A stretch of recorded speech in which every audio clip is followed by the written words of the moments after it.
Ruh kita dari Allah. Setiap kita dalam kandungan, dalam rahim, tidak akan keluar kita sebelum ditiupkan ruh.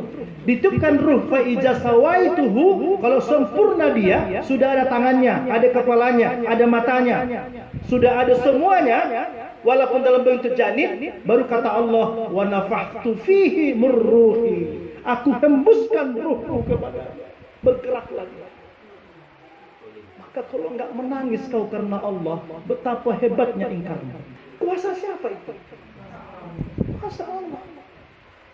Kalau dia tidak taat, tidak dia merinding, tidak dia menangis dengan keajaiban diberikan Allah. Begitu kita sempurna, wa nafakhtu fihi min ruhi, aku hembuskan ruhku, bergerak lagi. Datanglah si ibu tadi, ditendang-tendang perutku katanya. Tapi waktu ditendang-tendang perutku, lupa dia kepada Allah. Ditendang-tendang perutku, langsung berkata, ya Allah, kalau nanti sakratul maut di ruang ICU ataupun waktu sakit, Tuhan masih baca kitab tidak? Tidak mungkin. Tuhan bisa sholat nggak sempurna? Tidak mungkin. Paling sholat berbaring. Tuhan masih bisa ngajar nggak? Tidak bisa. Apalagi ke kebun, nggak bisa. Orang melangkah nggak bisa lagi. Pertanyaannya, ilmu apa yang Tuhan pegang saat mau pulang kepada Allah? Orang kalau udah sakratul maut begini di tempat tidur itu atau pakai ini, pertanyaannya ilmu apa yang tinggal? Ilmu pulang, hanya ilmu pulang. Ilmu pulang itu apa? Ilmu zikrul, hanya ruh. Kenapa? Kalau ruh sudah dipanggil, maka jasad akan mati. Karena memang ciri-ciri wali Allah itu, dia tak dibuat Allah hatinya susah. Meskipun sakit parah, ujian berat, tapi hatinya tetap dingin itu. Hatinya tetap tenang. Dan itu jaminan orang yang berzikir. Boleh kita misalnya sakit, boleh kita diuji berbagai macam, tapi kalau kita orang yang berzikir, kalau dia wali, tenang hati. Saya bukan apa-apa ya. Ini saya menduga juga, jadi jangan sepele juga. Jangan dianggap kita nggak tahu di antara kita ini ada sudah diangkat Allah jadi wali. Amin. Amin. Dari mana taunya kita? Dari sikap dia terhadap ujian. Saya nggak bohong. Mudah-mudahan ditinggikan Allah derajatnya. Dulu ada Khalifah Silalahi. Oh, abangnya Tuhan ini. Abangnya Tuhan. Itu saya tanya, sebelum dia meninggal, datang mengaji kan begini. Sakit begini. Khalifah Makmur ya. Tumor. Jadi saya tanya dia, dan sampai sekarang saya banyak juga percakapan-percakapan yang insya Allah walaupun sudah lama saya ingat. Kalau percakapan itu langsung kontak ke kolom. Langkah adanya peristiwa kan Bapak Ibu yang dulu-dulu bisa kita ingat. Kan? Misal gini, ada dulu kata mama kita yang dulu ini ku ingat. Kalau saya dulu beberapa kata-kata itu saya rekam. Jadi Khalifah Makmur ini, ini ada beliau sini. Dia kan tumornya itu tumor. Iya. Dan saking saya kasihannya, dia yang mengalami sakit itu, saya yang kasihan. Sehingga waktu saya tanya dia, dan dia datang mengaji. Jadi rutin kali mengaji. Dan saya baru tahu dari Khalifah ini, dia berangkat suluk aja pun ternyata beliau biaya. Artinya bukan ekonomi dia ternyata ya sangat luar biasa ujiannya. Tapi kan nggak tampak saya itu. Yang saya tampak dia kayaknya gembira aja. Jadi saya tanya. Waktu begitu kan saya langsung ekspresi saya melihat, ya Allah. Aduh Tuhan, luar biasa lah ini sakitnya gitu kan. Jawaban dia membuat saya terkejut saat itu. Dia bilang, kalau ini Tuhan nggak lagi pikirkan ini, mau sakit-sakitlah di situ. Yang penting aku tetap berzikir kepada Allah. Jadi kalbu dia kayaknya nggak lagi susah dibuat itu. Jadi paham ya? Jadi ada satu ujian, satu penyakit, jasad kita sakit, tapi kalbunya nggak ikut sakit. Bisa dibedakan itu? Jadi itulah yang dikatakan wali Allah itu, ala inna auliya Allah la khaufun alaihim wa lahum yahzanun. Jadi kalau dia wali Allah, hanya wali Allah, kalau dia diuji ujian apapun, tapi kalbunya tak pernah risau, tak pernah takut. Dalam hatiku sekarang ini, jangan-jangan wali Allah kali pemakmur ini. Amin. Boleh jadi kita di antara kita ini boleh jadi diangkat oleh wali Allah. Karena memandang orang juga kalbu diuji. Secara jahir, ini perhatikan kalimat ini. Secara jahir mungkin orang kita lihat busuk, tetapi secara batin hati kita yang busuk melihatnya. Ini kalimat ini tiba-tiba datang, payah lu tafsirkan ini. Diingat-ingat betul ini, seulang. Ada keadaan secara johir seseorang itu kita pandang busuk, tetapi secara batin hati kita yang busuk memandang.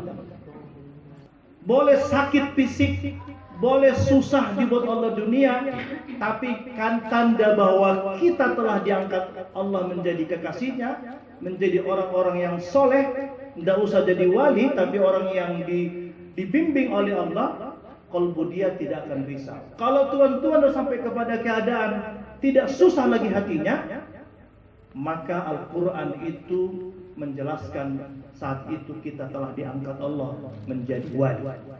Kalau sudah nggak ada lagi rasa risau, rasa khawatir terhadap apapun, meskipun jasadnya takut, jasadnya merasa lapar, kesulitan, yang merasa sakit juga, bukan berarti ketika ada bisul nggak sakit, tapi nggak susah lagi kalbunya. Paham yang membedakan itu ya?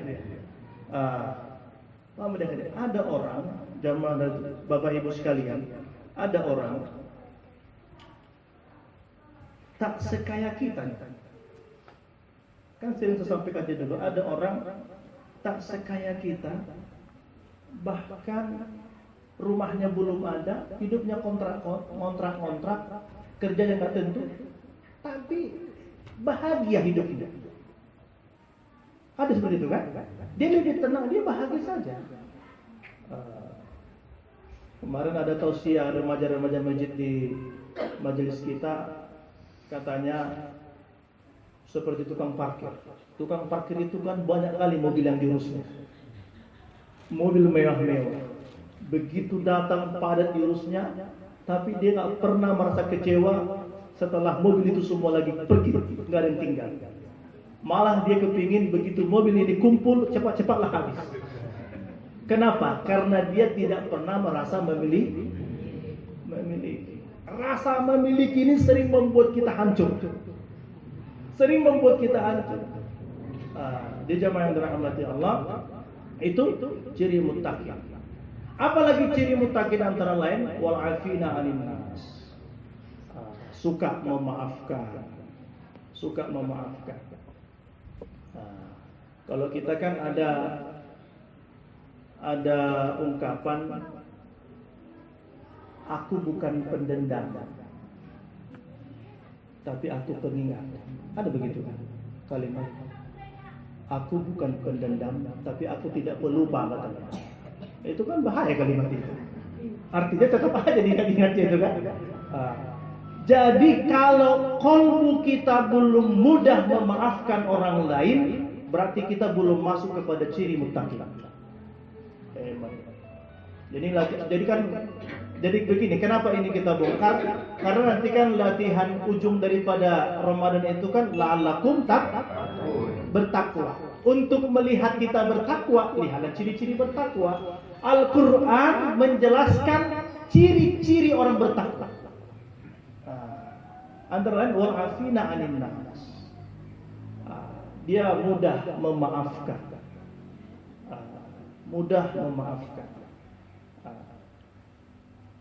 Kenapa Allah menjadikan pemaaf ini menjadi ciri orang bertakwa? Karena Allah saja kalau kita Ramadan, apa yang sering kita doakan? Allahumma innaka afuwwun karim tuhibbul. Kita berharap Allah memaafkan dosa kita. Kita berharap Allah memaafkan kemaksiatan kita.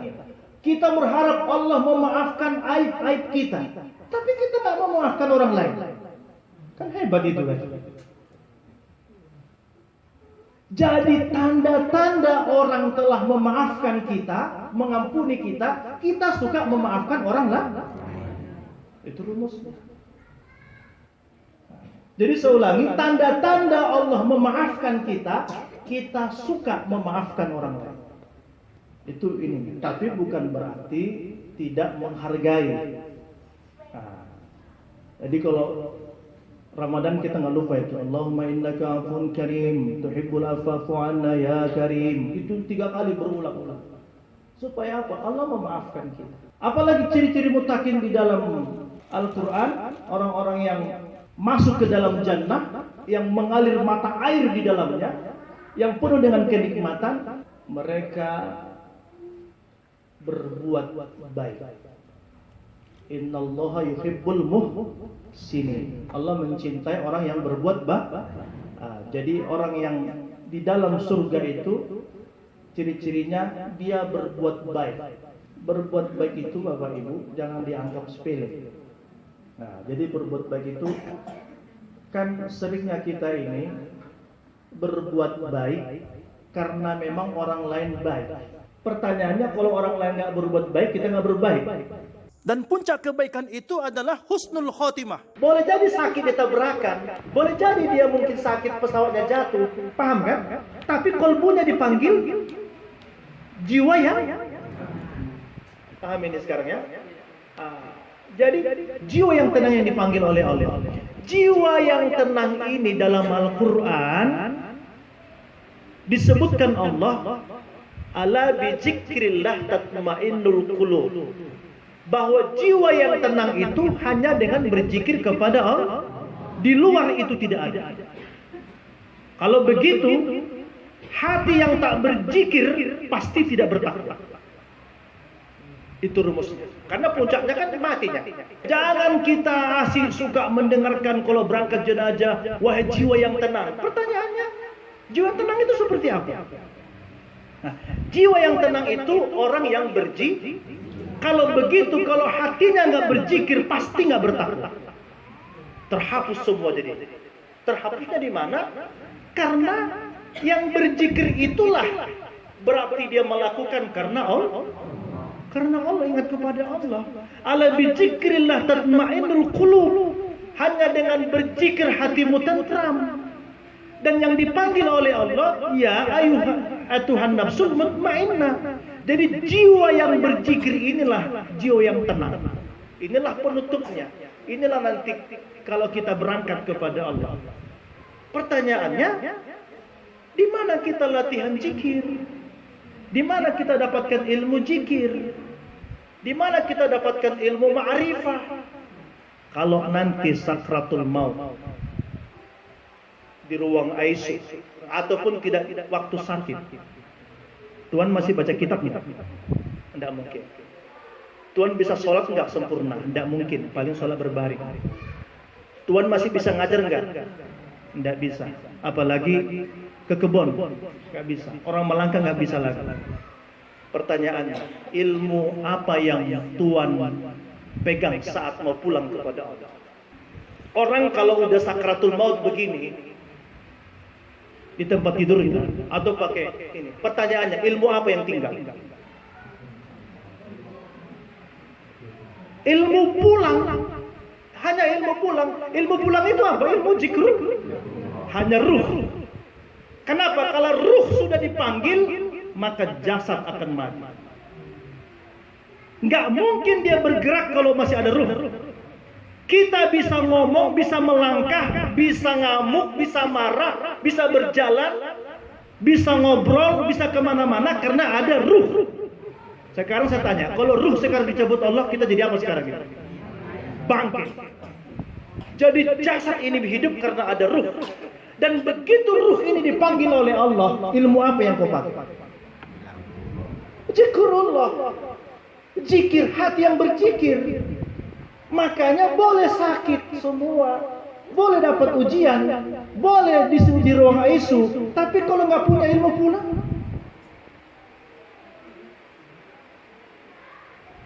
Berzikir ini. Bukan hanya itu lagi dalam torekoh yang paling kuat. Selain ada ilmu zikrullah, apalagi Rabitatul Mursyid. Dia berhubungan dengan gurunya, kontak dengan Rasulullah. Maka orang torekoh, demi Allah kalau diamalkan, waktu sakratul maut menghadapi malaikatul maut, dia akan tenang, dia akan lembut, dia akan husnul khotimah insyaallah. Kalau waktu dia dipanggil oleh Allah itu zikirnya kuat dan dia kontak dengan gurunya, kontak dengan Rasulullah. Apalagi yang bisa merobohkan itu. Latihan dalam torekoh ini, zikrullah ini, itulah puncaknya. Maka ditanya oleh Sayyidina Ali, wahai Rasul, telah banyak kau ajarkan syariat, kau ajarkan aku sholat, ajarkan puasa, syariat sudah banyak, fikih sudah banyak. Ilmu apa yang bisa ku pegang sehingga aku bisa memegang dengan ilmu itu? Apa kata Nabi? Zikrullah. Jadi jangan dianggap sepele, ini puncak. Itu dia. Bahwa nanti dakwah kita, kitab yang kita baca datang membantu, itu menjadi fadilah pahala di alamku. Tapi kalau jalan pulangnya bukan itu. Jalan pulangnya zikrullah, hati berzikir. Lalai kepada Allah, tenggelam. Jadi yang dikatakan pulang itu, ini saya kasih lagi 50.000 lagi. Apa yang dikatakan pulang? Irji'i ila rabbiki radiyatan mardiyah. Apa yang dimaksud dengan pulang? Pulang itu adalah ketika kita kembali dari titik mana kita berangkat. Kalau aku sekarang kampungku di sini, lahir di sini, aku merantau. Yang dikatakan pulang adalah aku kembali ke kampung. Jadi pulang itu, dengarkan baik-baik, pulang itu adalah kita kembali atau tiba dari titik mana kita berangkat.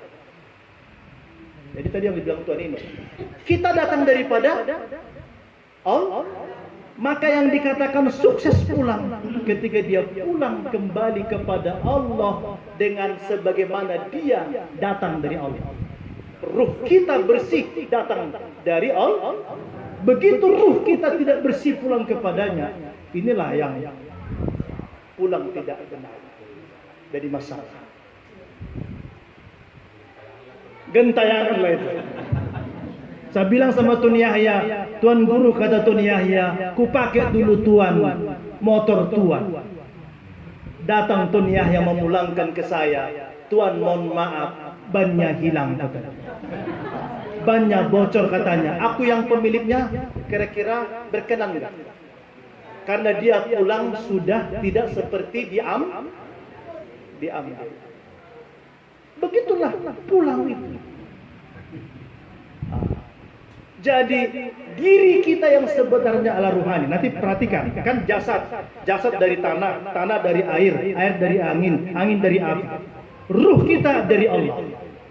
Jadi begitu kita lahir ke dunia, sudah 4 bulan atau setiap kita dalam kandungan, dalam rahim, tidak akan keluar kita sebelum ditiupkan ruh. Kalau sempurna dia, sudah ada tangannya, ada kepalanya, ada matanya, sudah ada semuanya, walaupun dalam bentuk janin, baru kata Allah, wa nafakhtu fihi min ruhi. Aku hembuskan ruhku kepadanya. Bergerak lagi.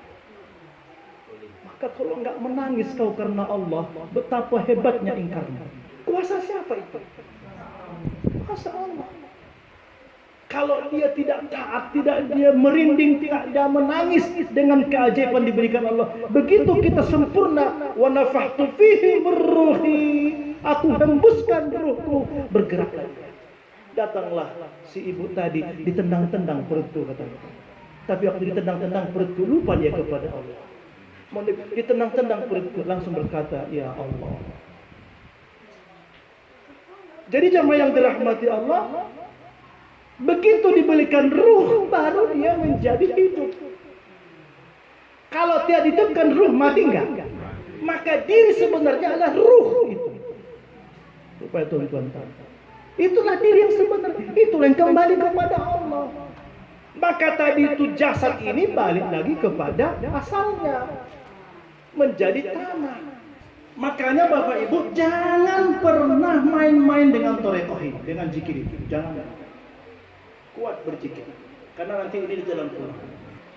Hasbi Rabbi Jalallah ma fi qalbi ghairullah Nur Muhammad sallallahu la ilaha illallah hasbi Rabbi Jalallah ma fi qalbi ghairullah Nur Muhammad sallallahu la ilaha illallah hasbi Rabbi Jalallah ma fi qalbi ghairullah Nur Muhammad